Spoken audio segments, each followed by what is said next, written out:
यदा यदा हि धर्मस्य ग्लानिर्भवति भारत अभ्युत्थानम् अधर्मस्य तदात्मानं सृजाम्यहं परित्राणाय साधूनां विनाशाय च दुष्कृतां धर्म संस्थापनार्थाय संभवामि युगे युगे।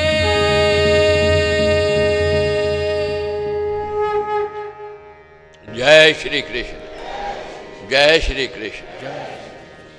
श्रीमद् भगवद गीता जी में प्रश्न नंबर है 329, 17वां अध्याय, श्लोक नंबर है 7। हर एक प्राणी के मन में ये उमंग होती है ये जानने की, ये समझने की मेरा कल कैसा होगा, क्या अच्छे दिन आने वाले हैं या बुरे दिन आने वाले हैं।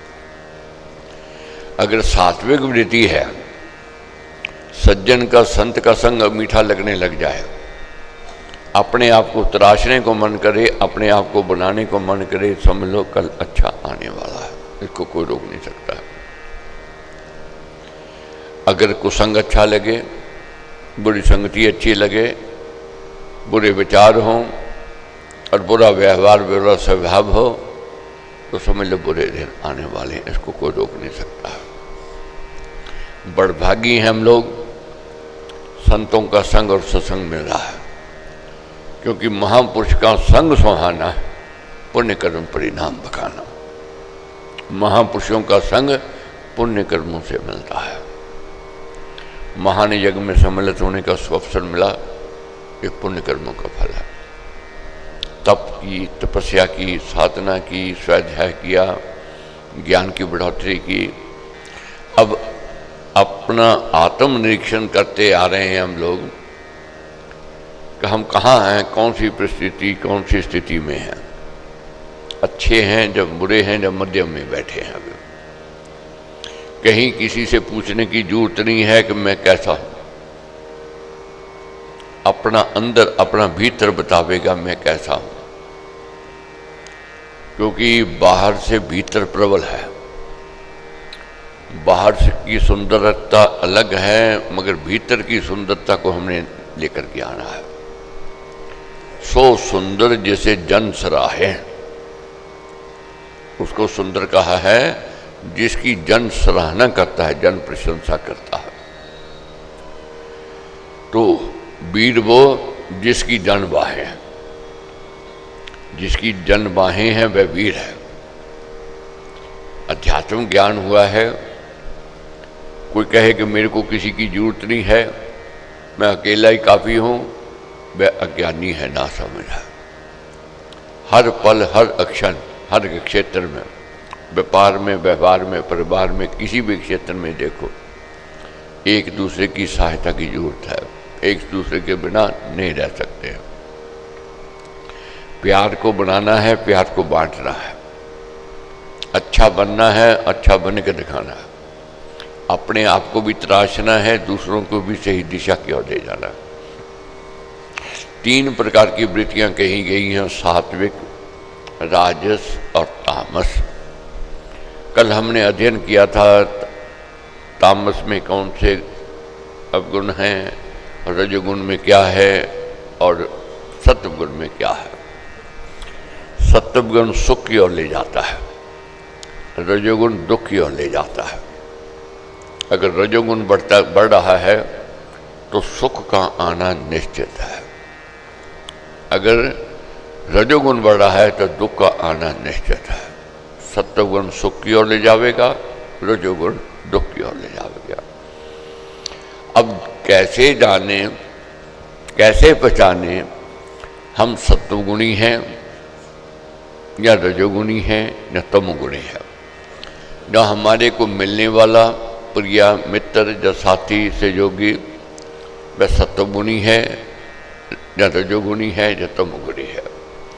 क्योंकि ऐसा महाराज का कहना है, जैसा करोगे संग वैसा चढ़ेगा रंग।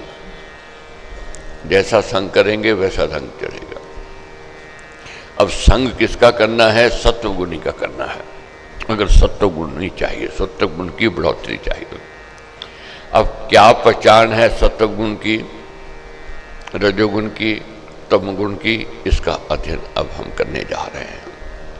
अपने आप में भी, अपने मिलने वालों में भी बहुत शीघ्रता से जान जामेंगे इसकी स्थिति सत्वगुणी है, रजोगुणी है या तमगुणी है, ये उत्तम है, मध्यम है या अधम है।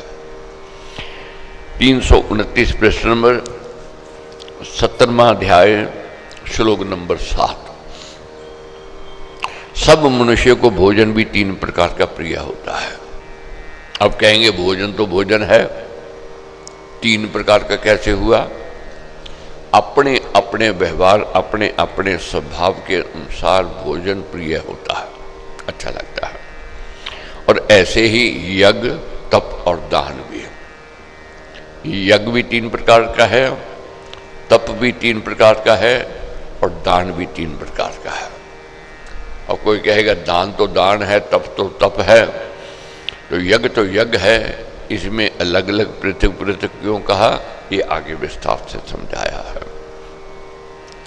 उनके इस भेद को तू मुझसे श्रवण कर। अति उत्तम प्रसंग है, जीवन में ऊंचाई की ओर ले जाने का एक सबसे उत्तम साधन ये कहा, सत्वगुण की ओर बढ़ने का। आयु, जीवन, शक्ति, बल, आरोग्य, सुख, प्रसन्नता और रुचि को बढ़ाने वाले रसीले, स्वादुतर, चिकने, पुष्टिकारक और मन के अनुकूल जो भोजन होते हैं वे सत्वगुणियों को प्यारे हुए करते हैं। सत्वगुणी का भोजन कैसा है? शक्ति बढ़ाने वाला, बल देने वाला, आयु बढ़ाने वाला, रोग मुक्त करने वाला, सुख की ओर ले जाने वाला, रसीला, चिकना, पुष्टिकारक, ऐसा भोजन सत्वगुणियों को पसंद है। अब अपने आप में देखो, क्या ऐसा भोजन हमें अच्छा लगता है? या फिर अब दूसरा भोजन पढ़ने जा रहे हैं वो अच्छा लगता है, वह रजोगुणियों की पसंद है। बहुत कड़वे, बहुत खट्टे, अधिक नमकीन, अति उष्ण, अति तीखे, अति रूखे और दाहदाहकारक भोजन रजोगुणियों को प्रिय है। बहुत लोगों को देखोगे स्वाद उनका रसीला भोजन नहीं चाहिए, पौष्टिक नहीं चाहिए, आयु बढ़ाने वाला नहीं चाहिए, जीव के स्वाद वाला चाहिए। अगर जीव के स्वाद का भोजन करता है वह रजोगुणी है। उसको बहुत कड़वा, बहुत खट्टा, बहुत तीखा, बहुत नमकीन ऐसा भोजन प्रिय है। आजकल ये प्रचलित है। यही कारण है हम दुख की ओर जा रहे हैं, रोगों की ओर जा रहे हैं और ये रजोगुण लोभ और मोह की ओर ले जाता है, गिरावट की ओर ले जाता है। अब कैसे हैं आज स्थिति देखो, एक प्लेट में रखेंगे गरम गरम गुलाब जामुन, हलवा, साथ ही रखेंगे आइसक्रीम। आप प्रचलित है देखो आजकल। और खाने बैठेंगे और मिर्ची डाल दो और खट्टा डाल दो और नमकीन कर दो, सीना जलता जाएगा मगर जीव के स्वाद के कारण में खाते जावें। ये भोजन रजोगुणी को प्रस्त है। ये दूसरी श्रेणी के व्यक्ति है। सत्वगुणी पहली श्रेणी के, ये दूसरी श्रेणी के व्यक्ति है।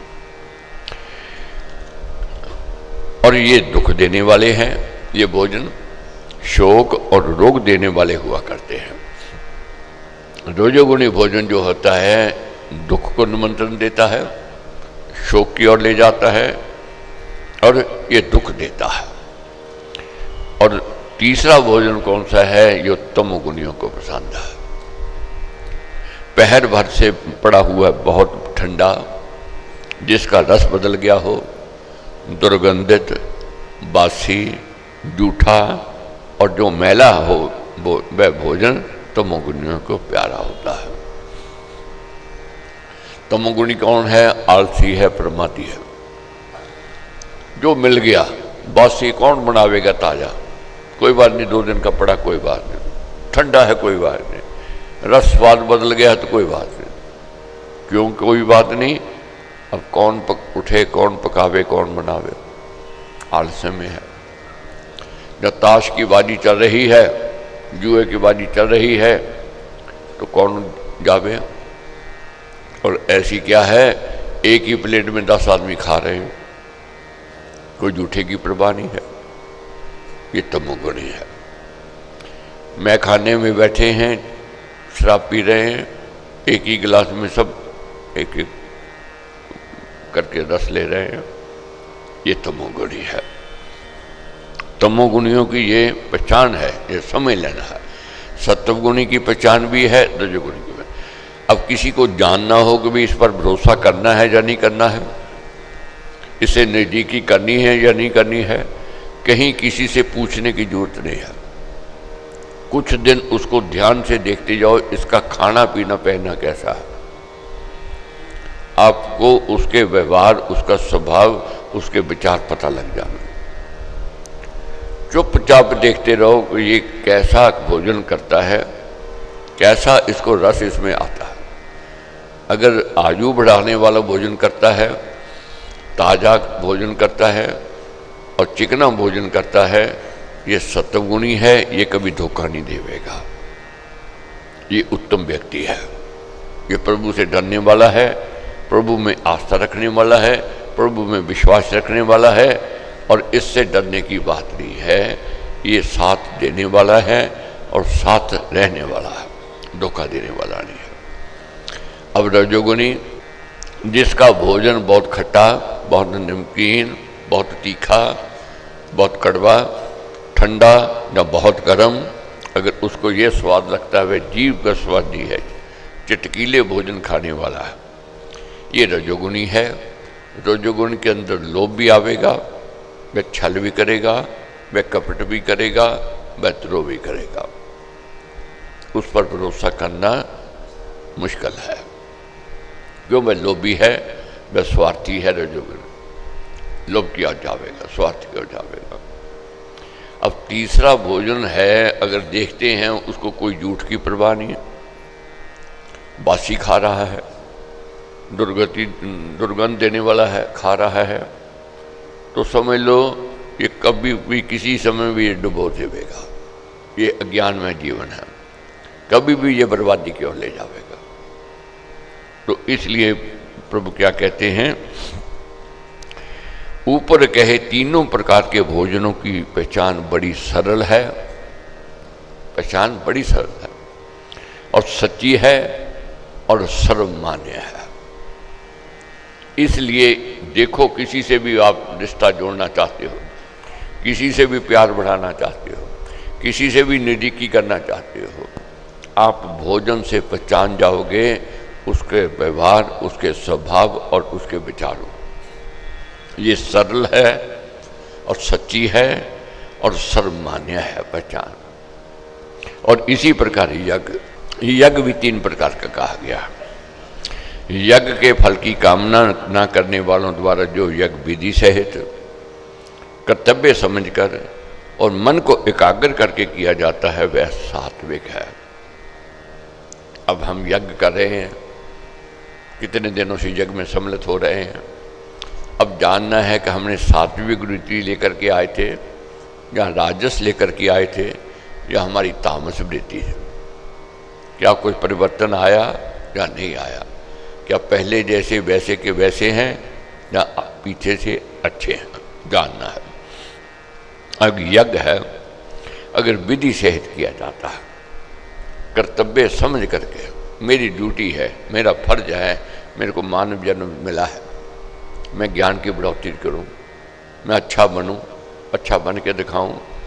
जो महाराज ने उपदेश लिखे हैं, जैसे उपदेश अर्जुन को प्रभु ने अपना शिष्य समझ कर दिए, प्रिय शिष्य मान करके दिए, इसी प्रकार हम प्रिय शिष्य हैं प्रभु के, गुरु महाराज के।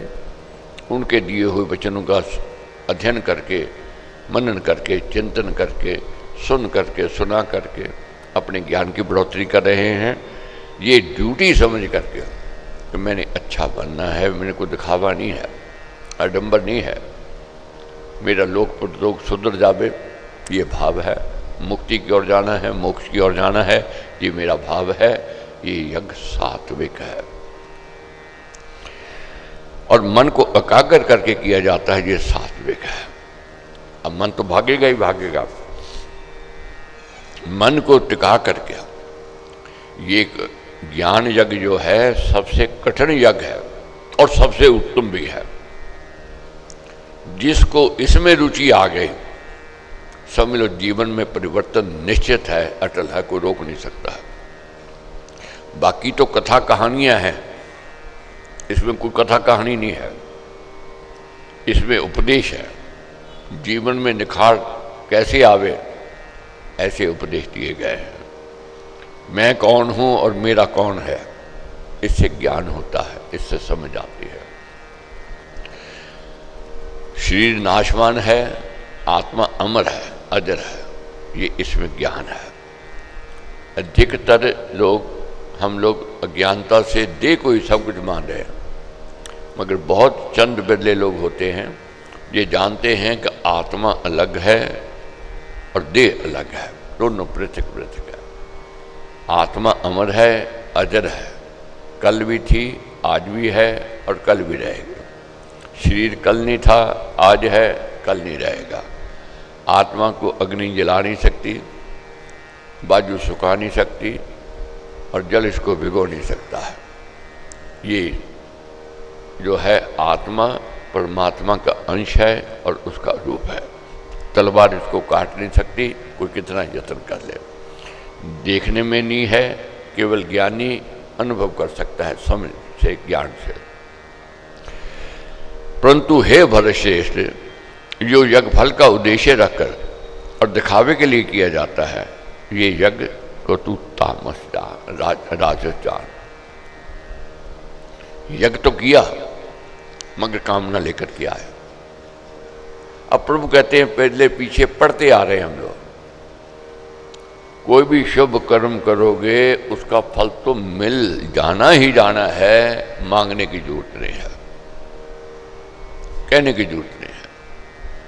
अगर ज्ञानी भक्त बन जावे, 4 प्रकार के भक्त कहे, आरत, जिज्ञासु, अर्थार्थी और ज्ञानी। आरत दुख तकलीफ में परमेश्वर की शरण में जाता है, जब चारों ओर से हार जाता है तब जाता है परमेश्वर की शरण। जिज्ञासु आत्मा परमात्मा को जानने की जिज्ञासा रखता है तो जाता है परमेश्वर की शरण। अर्थार्थी कामना लेकर के जाता है, मनोरथ लेकर के जाता है, कामना की पूर्ति के लिए जाता है। उसके लिए यज्ञ को उद्देश्य नहीं है, उसका उद्देश्य केवल कामना की पूर्ति है। ज्ञानी जो है ना मांगता है, ना कहता है, ना उलाना देता है। प्रभु कहते हैं वह मेरा आत्मा है, वह मेरे में है और मैं उसमें हूँ, ये मेरा मत है।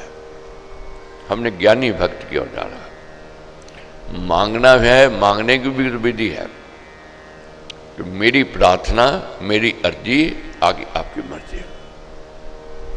अब नौकर मालिक से कहे कि भाई मेरी तो प्रार्थना है, बाकी मेरे को कोई ऐसी बात नहीं, मेरे को गुस्से वाली बात नहीं है, मेरी उड़ाने वाली बात नहीं है, मेरे लिए जो ठीक समझते कर दो। बच्चा माँ बाप से कहता है कि मेरा कोई उलाना नहीं है, कोई ताना नहीं है, मेरे लिए अगर उचित समझते हो तो कर दो।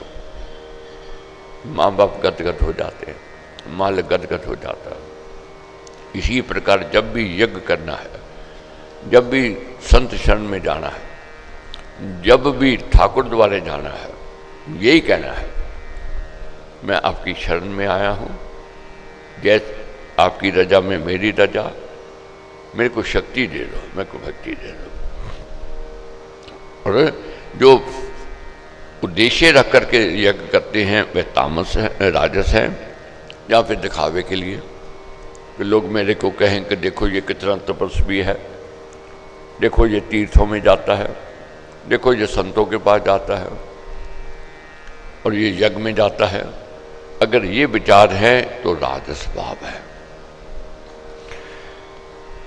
जो यज्ञ विधि रहित है, जो यज्ञ विधि रहित है, जिसमें अन्नदान नहीं है, जो मंत्रों के उच्चारण से नहीं किया गया और जो दक्षिणाहीन है और जो श्रद्धा रहित है, उस यज्ञ को तामस कहा गया है। यज्ञ तो किया, सड़ते कुटते हुए किया, न कुछ जबरदस्ती ले आया, मन तो है नहीं,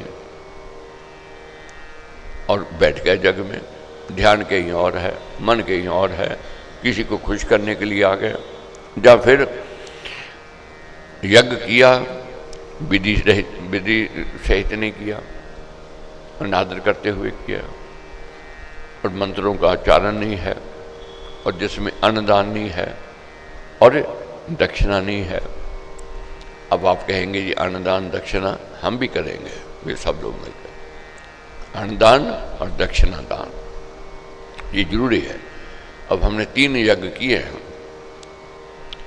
श्री भक्ति प्रकाश जी का यज्ञ, रामायण ज्ञान यज्ञ किया है, अब तीसरा है गीता ज्ञान यज्ञ। और तीनों की पूर्णोति हो जाएगी तो एक दिन फिर बैठ करके हम लोग अन्नदान भी, वस्त्रदान भी, ये सब लोग मिल करके करेंगे। दक्षिणा है वह भी लेनी है, देनी है, इस पर भी विचार करेंगे, होवेगा। और जो श्रद्धा रहित है उस यज्ञ को तू तामस मान। जिसमें श्रद्धा नहीं है, यज्ञ किया मगर श्रद्धा है नहीं, सड़ते कुटते हुए किया, ये इसको तामस यज्ञ कहते हैं।